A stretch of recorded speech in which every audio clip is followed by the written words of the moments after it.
Преди да започна с декларацията, първо искам да поздравя всички български мюсюлмани и всички мюсюлмани с празника Курбан Байрам. Да бъдат живи и здрави и достойни. Това е най-важното нещо, което те могат да направят, с което да прославят и вярата си и рода си. Декларацията ни е за това как да развържем гордивия възел в българската политика. Костадиновия възел. Костадиновия възел. Костадиновия. Господин Костадинов, моля ви, не прекъсвайте говорещия. Между другото, сега господин Костадинов ще го упомена вътре в своята декларация. Много хора ме питат кой стои зад Пеевски и дали е толкова силен. Някои от които са даже привържениците на Възраждане. Казват, не може един човек да бъде толкова силен, че да владее цялата държава. Не може ли да направите нещо, за да се обедините и държавата да тръгне в една по-добра посока за всички нас? И наистина виждам огромен смисъл в това, което казват тези хора. Самия аз дълго време, когато съм бил извън тази зала и не съм виждал какво се случва, съм си го задавал този въпрос и съм мислил, че политиците всъщност нещо не виждат, нещо не знаят, нещо не могат точно да го донатъкмят, но всъщност имат добри намерения. Каква е ситуацията и кой стои зад Пеевски? Ситуацията е доста сложна, защото много години назад първите хора, които стоят зад Пеевски, са червените барони, които са започнали прехода. Това са хората, които са измислили системата, която работи и до сега. Те са я направили наистина добре работеща, но смазваща държавата, смазваща народа. После в тази система, няма да броя Иван Костов, защото той е част от нея, е влязал и царя. Може да е имал човека добри намерения. Това обаче, което се е случило, дори да ги няма червените барони, системата е била толкова силна, че го асимилирала и той по някакъв начин е добавил в съвършенството на тази система за грабеж и репресия. Малко след него идва Бойко Борисов, който също може би имал някакви добри помисли, но бързо системата го е смляла и него, още повече мястото, от което идва, е било такова, в което тази система е била близка до неговите възгледи. И така продължаваме еволюцията с Ахмед Доган, когато тогава му е в силата, и накрая Делян Пеевски. Ако системата в началото е била с постепенни кражби и постепен натиск, ако червените барони все още са знаели какво трябва да направят, за да има социален мир, то в последствие, стъпка по стъпка, става така, че все повече и по-брутални стават хората, които овладяват тази система. Те нямат знанието на първите, които са я направили, а единственото, което имат, е само желанието за власт и грабеж. После, в един момент са дошли и ППДБ, с какви намерения не знам, но и те са асимилирани от системата и са влезли вътре в нея. И е станало така, че 95% от участниците в сегашното Народно събрание и във властта, въобще в държавата, в управленския апарат, малко или много са докоснати от тази система, чрез компромати, чрез някакви зависимости, чрез бъркане в кацата с мед и облизване на пръстите. И е станало така, че дори някой да иска да излезе от нея, той не може да се откъсне, защото веднага ще бъде показано нещо за него, което ще унищожи не само неговия образ, но и неговото бъдеще. Виждам това разкритие с антикорупционния фонд, което направиха последното за империята на Ковачки. Това е наистина едно огромно разкритие, което показва как върви целият престъпен апарат в държавата. Зад Ковачки виждам връзка с БСП, Пеевски и Борисов. И това нещо, би трябвало всички останали партии по някакъв начин да се сезират, да почнат да повдигат този въпрос, да говорят за него. Това, което виждам, че единствено от ППДБ започват да говорят за Ковачки и от Меч. Да, тези две партии са единствените, които повдигат този въпрос, и това е показателно, че останалите, които уж са опозиция, или останалите, които уж защитават правата на хората, дали са от ИТН или от БСП, да кажем, защото двете централни партии, ГЕРБ и ДПС, са символ на корупция от много време, но тези уж бяха баланс в това правителство.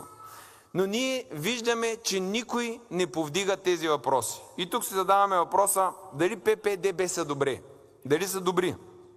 Това обаче, което знам лично аз като участник, че ПП-ДБ използват тази, така да кажем, корупция, която има примерно в Ковачки, за да си правят своя зелена корупция някъде другаде, а използват същите методи, за да смазват неудобните и отново да бръкнат в кацата и да си облажат пръстите, да ги оближат, но по един начин, който е различен, примерно от този на Ковачки, той изглежда по-зелен и по-демократичен. И когато някой започне да иска да има някаква промяна, той остава сам, има глас в пустиня. Дори един от пиарите на хората, които са във властта, е казал, добре, и какво, повдигате определени въпроси и те остават в нищото. Никой не го интересува и в един момент хората свикват с тази ситуация. Така че нищо не може да направите. Помагал съм на Възраждане. Тук идва въпроса за Костадин Костадинов. Когато създаваха своята партия 2017 година, когато е дошъл при мен, когато искаше да стане директор в исторически парк, когато сме му издавали книги, когато сме им давали възможност да раздават флаери, когато сме им осигурявали и подпомагали и гласове, и кампания, и пари лично, когато съм му дал по някакъв начин, за да го подкрепя.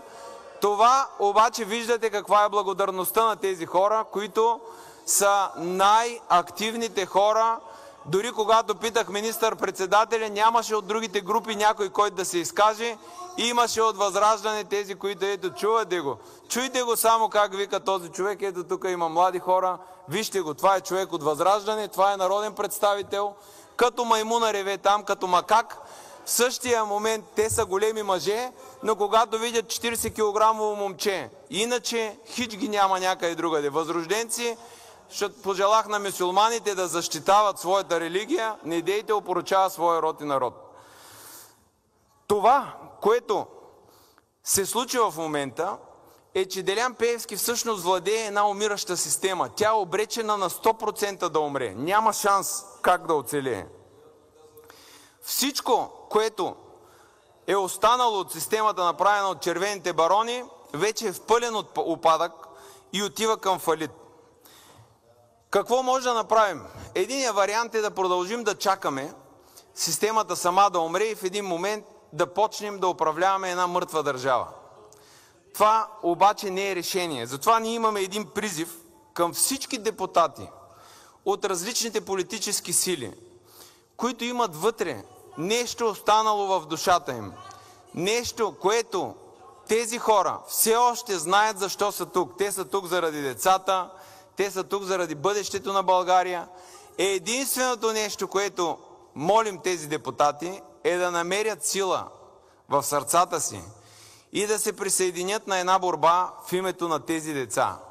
Този апел го отправяме и към българския бизнес, тези от тях, които са останали, които искат да се съревновават на световно ниво, да бъдат хора, които да създават, а не хора, които да крадат, да спрат да се страхуват и да помнят, че рано или късно идва ден, в който тези хора ще умрат и единственото, което ще им остане, е срама от това, че са били хора страхливи и не са се изправили никога срещу злото.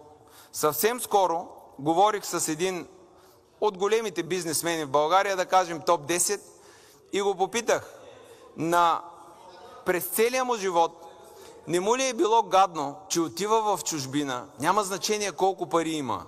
Него винаги го смятат за второ качество, защото идва от държава второ качество. Ако искате България да стане първо качество, ако има хора, които още имат сила и желание да се борят, свържете се с нас и ние ще направим така, че да доведем борбата до успешен край, преди да е фалирала държавата. Благодаря на всички. Уважаеми колеги, моля за тишина в залата. Днес наши гости са деца, младежи и родители от Регионалния център за ранна интервенция на уврежданията, град Плевен, от Център за рехабилитация и интеграция за деца с увреждания и от Сдружение Българска асоциация за лица с интелектуални затруднения. Добре дошли! Те са в Народното събрание по покана на народния представител Богдан Богданов. Господин Костадинов, нека да е по начина на водене, защото не е изказване, а е декларация от името на група. Нека да е по начина на водене. Нека да е по начина на водене. Запишете го по начина на водене. По начина на водене. Моля ви, Хубаво би било, госпожо председател, наистина в момента, в който нагли лъжци, като клеветника и лъжеца, който говори преди малко с розовата вратовръзка, да бъдат коригирани веднага. Защото истината е, че този лъжец и клеветник си позволява не за първи път да клевети ВЪЗРАЖДАНЕ и мен персонално, и то винаги го прави тогава, когато ВЪЗРАЖДАНЕ започне да притиска правителството. Винаги, когато ВЪЗРАЖДАНЕ започне да активизира българския народ, Пеевски активира своя пудел, защото лъжец е клеветника, така е известен, пудела на Пеевски. Това е Ивелин Михайлов. Един пудел, който освен да излиза и да джавка... Не, няма, моля ви се, ще ви кажа защо. Защото пудела на Пеевски обясняваше как не бил дал пари, тъй като това е много сериозна лъжа. Аз сега ще разкажа една кратка история. През 2017 година пудела на Пеевски ме потърси, тъй като тогава щях да издавам една книга, която се казва "Пътеводител на старите български земи". И той ми се помоли, понеже е закъсал с парите, човечеца, да издам книгата през неговата фондация "Въздигане". Аз бях намерил издател в София, но реших, тъй като ми хареса идеята. Идеята беше да се направи някаква историческа атракция в Североизточна България. Аз винаги съм бил привърженик на това да се дава възможност за развитие на туризма, да се показва българската история, българските традиции, българската култура. Реших да помогна на този невзрачен човечец, който не го познавах, запознаха ме тогава с него. Тази книга, която издадох тогава, аз си продадох авторските права за 10 000 лева на неговата фондация. От тази книга, която ще ви подаря след малко, този човек, пудела на Пеевски с розовата вратовръзка, е спечелил по наша информация до момента повече от 120 000 лева. Кой на кого е давал пари? Кой на кого е давал пари? Истината е, че през цялото време аз съм помагал на пудела на Пеевски, без да разбирам, разбира се, че той е пудел на Пеевски по това време.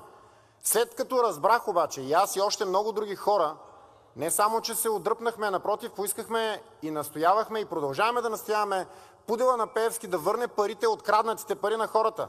Миналата година комисията, която беше направена за разследване на пудела на Пеевски, Ивелин Михайлов, показа, че има откраднати, присвоени от него повече от 1100 имота, също така повече от 72 милиона лева. Такива престъпници нямат право да са тук в този парламент. Господин Мястото на времето ви престъпниците, изтече. госпожо Киселова, приключвам. Мястото на престъпниците е в затвора, където Ивелин Михайлов, пудела на Пеевски, ще влезе и където ние от ВЪЗРАЖДАНЕ ще го вкараме, където ще го вкара българския народ. За да не може никога вече Пеевски да си пуска пуделчетата да лаят против ВЪЗРАЖДАНЕ. А такива крадци, такива мошенници, такива времето изтече. Престъпници трябва да бъдат вкарани в затвора по най-бързия начин. Благодаря ви.